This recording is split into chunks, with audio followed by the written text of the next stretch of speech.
Anu khan ke ka dui te hon sakamo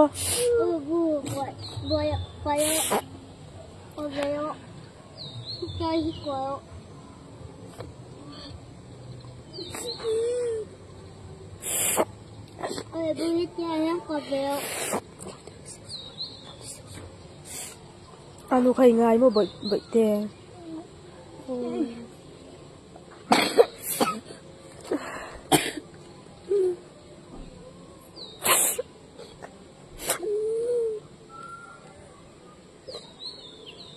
anu khan kek le artu ye doi te ai hon sak ve mo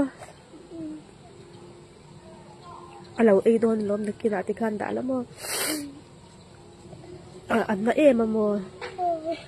chola dam dai ni kha ti manin kan do don che o kan ho to don mi la om du em ila om du ma